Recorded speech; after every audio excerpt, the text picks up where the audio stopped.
everyone, welcome to my channel Love Grows Tarot. I'm here to do a tarot card reading for the sun sign in the month of May. If you like these readings, please subscribe. If you want notifications of upcoming readings, please ring the bell. Comments are very welcome. I will leave any descriptions in the description box below. I do take donations. You can go to paypal.me/lovegrowstarot. These are going to be general readings, so they're not going to resonate with everybody, and the energies and themes of these readings can take place in the future, so please feel free to come back and review these at any time. I am guided by the tarot cards and spirits, so I basically just shuffle until the appropriate cards present themselves. I start off with 3 opening cards, the past, the present, and the future, just to sort of discover what kind of energies lie there for you. And then I follow through with the rest of the reading. So let's get started with this reading of the sun sign Gemini for the month of May. The month of May for Gemini. So we're looking at the past.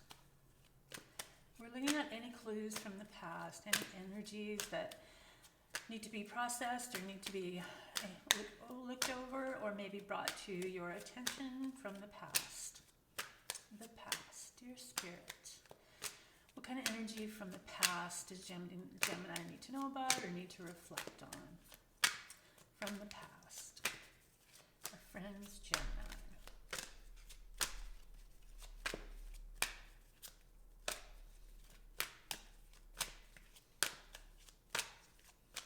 Gemini, from the past.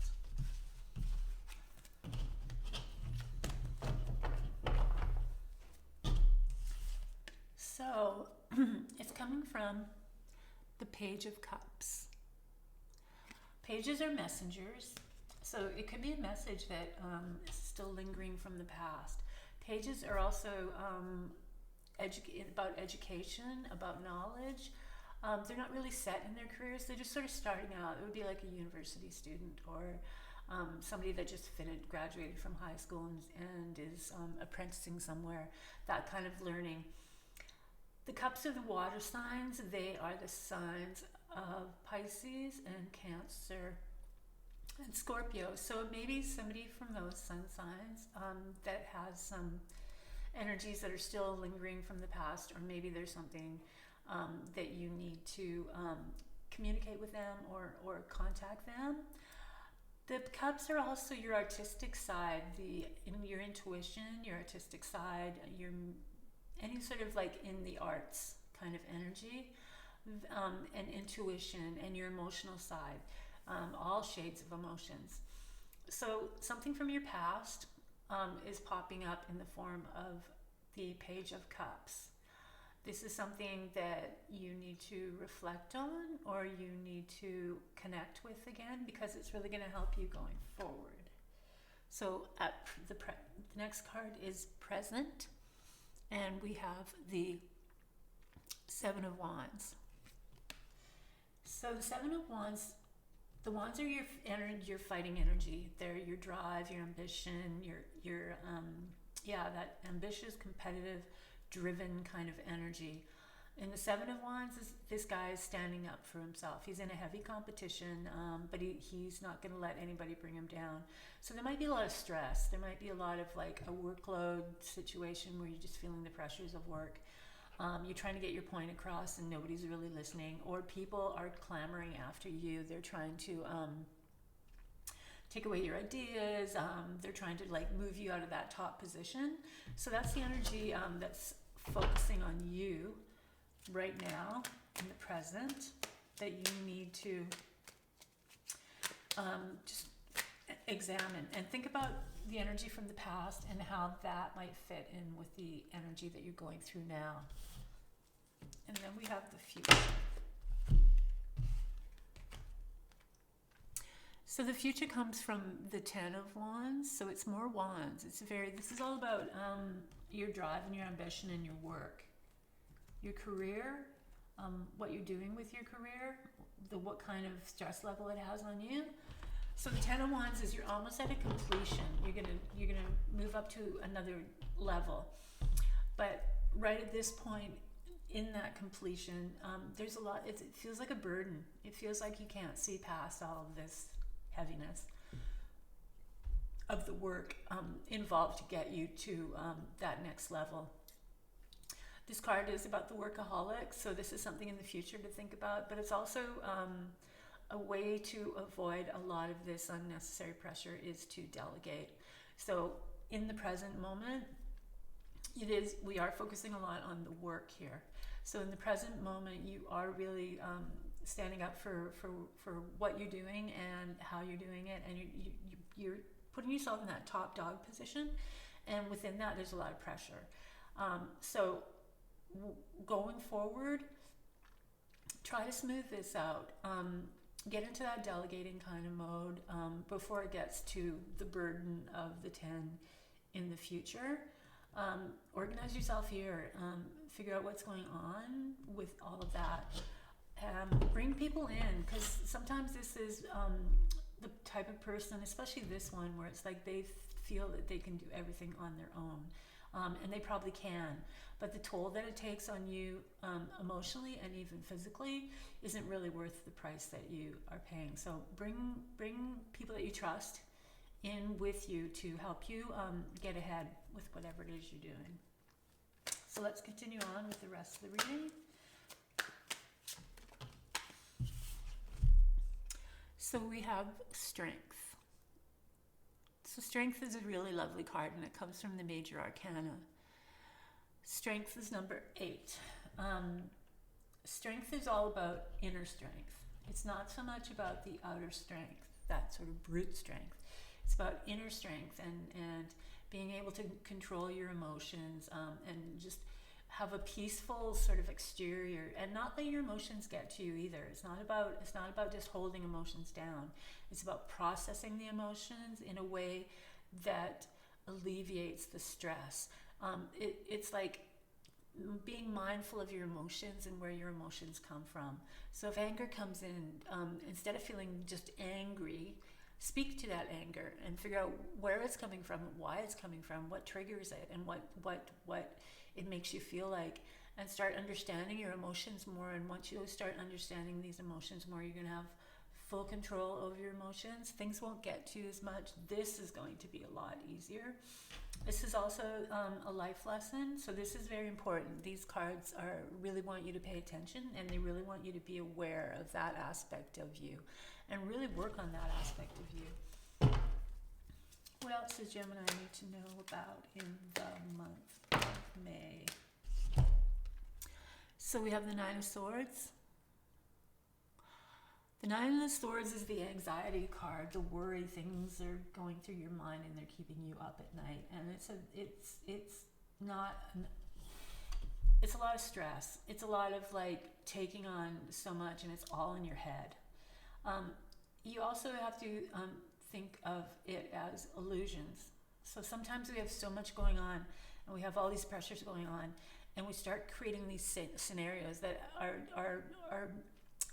stories in our mind that we feel are going to take place in the future, the next day, the next week, or whenever, but they really haven't happened yet. So you're developing these scenarios based on fear, and you have to really also watch out for that. So this is where strength is going to be really important for you, because then when you go through this stage where you have all these scenarios about, oh, this is going to happen, and it's going to be this way, and it's just adding more anxiety, you can actually look at it, and you can watch it, and you can like figure out where it comes from, and then you can also stop yourself, and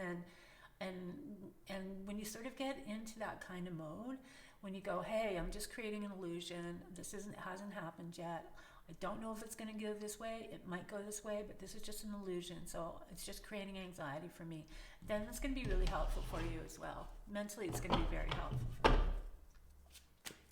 What else does Gemini need to know about in the month of May?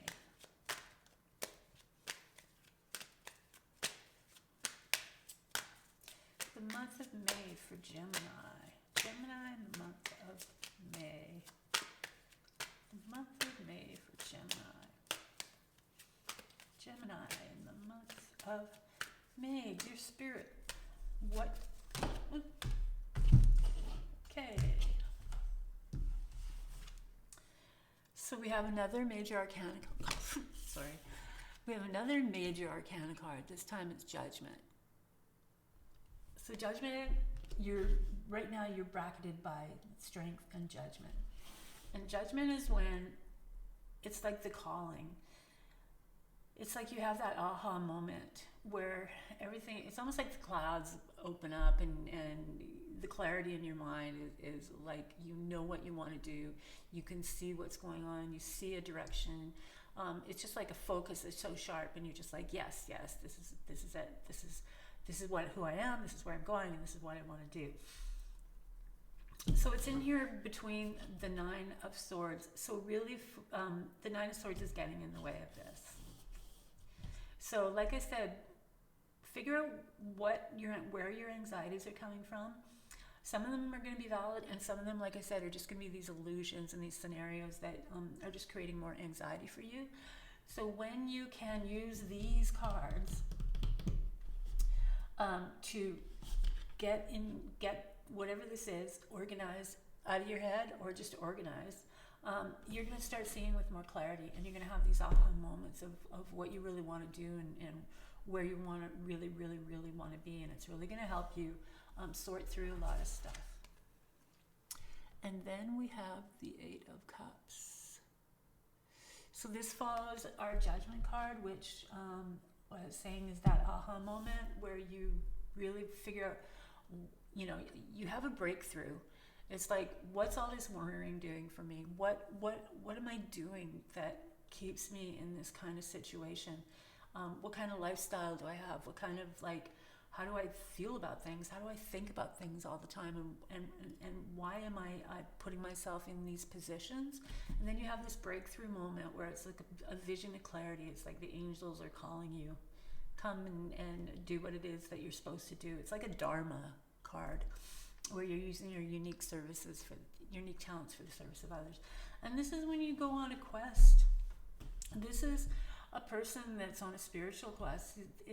They're ready to leave the material world because it's just not working anymore. They need something that's more,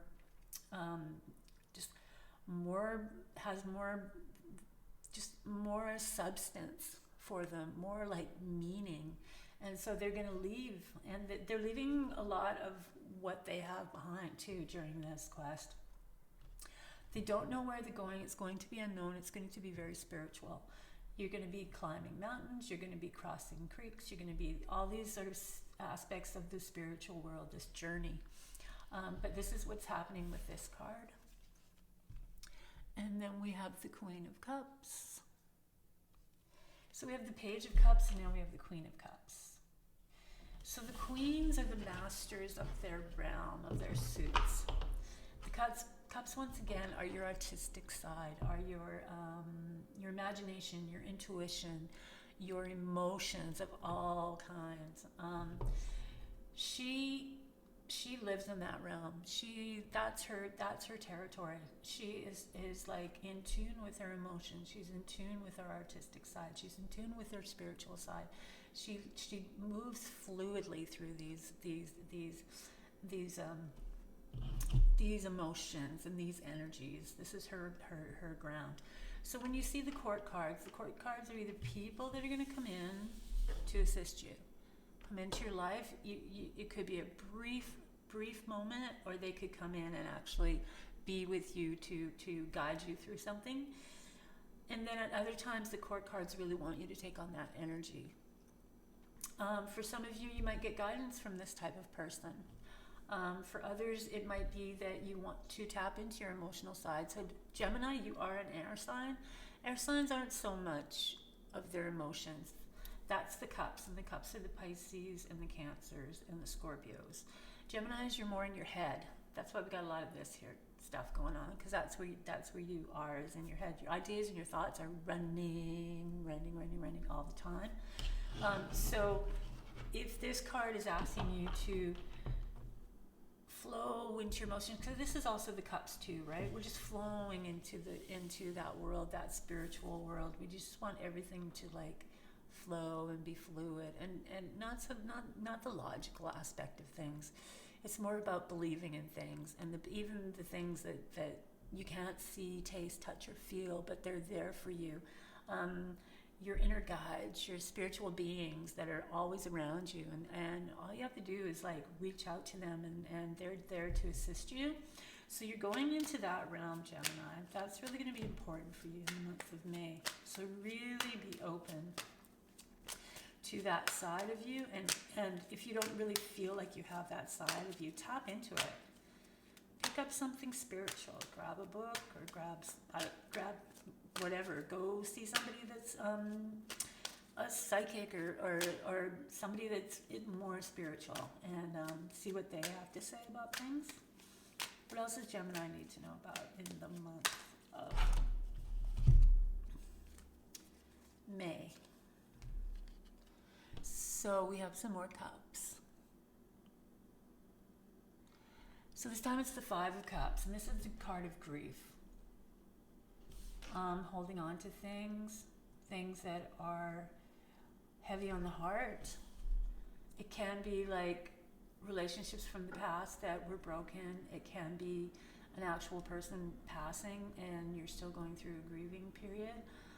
But this card isn't necessarily about wanting you to continue with that. This card is telling you that it's time to turn around. You've got 2 cups here, and the spilling of the 3 cups has happened, and you can't really get it back. It's water under the bridge, and you can cross a new bridge, and you need to cross another bridge, especially if it's broken bridges, if it's something from the past that you know that it was a heaviness in your heart and something happened. Pick up the 2 cups and then just move on.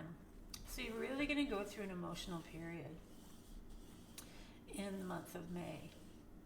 There's a real emotional connection to you in the month of May. So let's see what the next card is, because we want to see what happens after the 5 of Cups. So now we have another Major Arcana card. This time it's the Moon. So you have 3 Major Arcana cards. Your inner world, your change, you're just identifying with your true authentic self here. And now we have the Moon. So the Moon is the spiritual realm. The Moon is also your fears. I was talking about in the 9 of Swords, it's these fears that create these illusions and create these scenarios. And the Moon with the fear wants you to address these fears. It's also about transformation. It's about this path, and you see here that there's, I'll show you, I'll put it up a little closer for you again. So there's this crawfish, and it's coming out of the water, and it's going to walk up that path between these 2 howling, one's a dog and one's a wolf, and these 2 howling beasts, and it's going to get through that. And that's its transformation, because it's coming out of the water, we're coming out of here, and we're moving into a new direction, and we're going to have to face our fears. So facing the fears is different than the 9 of Swords, where it's more like the anxiety and the scenarios and the illusions. These are fears of more inner fears. The deep fears that you have, like doubt, your ability to do something, that's your doubt again. Just taking a risk on yourself. So that's going to be a challenge for you in the month of May. But if you can walk along that path and get past those fears, it's going to be revolutionary for you. It's going to be like groundbreaking for you. What else does Gemini need to know about in the month of May? Gemini for the month of May. So we have the Hierophant. More spirituality. And he is a life lesson. So the Hierophant comes out of traditional religious values. At times the Hierophant can represent weddings, bar mitzvahs, christenings, anything that takes place in a traditional religious arena.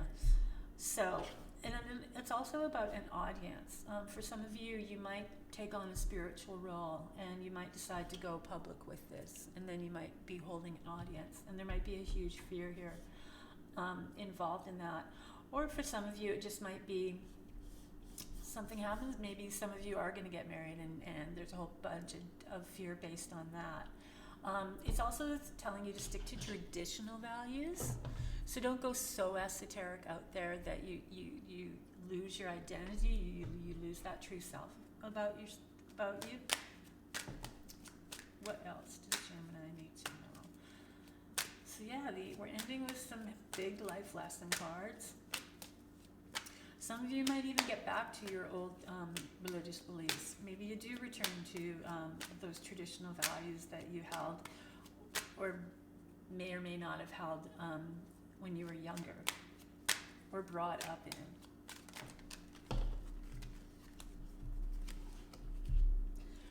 So then we have the Three of Pentacles. So the Three of Pentacles is being recognized for your work. So some of you might very well be taking on a spiritual quest. This spiritual quest might lead you to actually being a spiritual worker. With this, the Three of Pentacles, it's when people take notice of your work. It's when you partnership with other people that are like-minded. It's about commissions, it's about contracts. So you have some work coming up, and like I said, you might be fearful of going into something, but it's going to work out, and it's going to work out good for you, because people are going to recognize that you have talent, and people are going to recognize that this is a really essential kind of project that is going to be beneficial for a lot of people. So keep that in mind for some of you, Gemini. If that is the arena that you're going in, then don't fear it.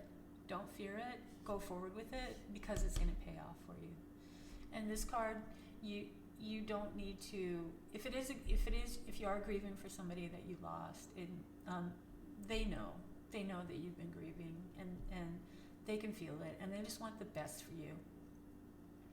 It's also for some, it could be, if we want to get literal with this card, there's a bridge close by, and there's a river or body of water moving. This is a river, and then there's a house, or there's some sort of property involved in that. All right, so the last card that I am going to do for this reading comes from the bottom of the deck. So it's really about your subconscious, what you're feeling subconsciously that might be something that plays around in your mind too. So we have the Six of Pentacles. So this is about money, it's about finances, and it's about giving and receiving. So it's a nice flow of finances. So for those of you who feel that money is something that's going to hold you back, there is going to be a flow of money coming to you. For those of you that do have a windfall or do get a lot of money, it's always a reminder to give back, because that's part of the whole process of giving and receiving, and that's how abundance flows into your life. So if you are working on projects or working on things, and that's one of your biggest worries is the money side of it, don't worry about it. It'll happen. And if you are in the situation where you can give, then try giving, because that's just going to bring more abundance your way. All right, so this is my reading for Gemini in the month of May. If you like these readings, please subscribe. If you want notifications of upcoming readings, please ring the bell. Comments are very welcome. You can leave them below. I will leave any descriptions that I feel that I should give you in the description box. I do take donations. They are very helpful, and they are very useful, and they're used for my craft. You can go to paypal.me/lovegrowstarot and leave them there. I enjoy doing this reading for you, Gemini, in the month of May. I look forward to doing more readings for you, Gemini, and I will see you next month.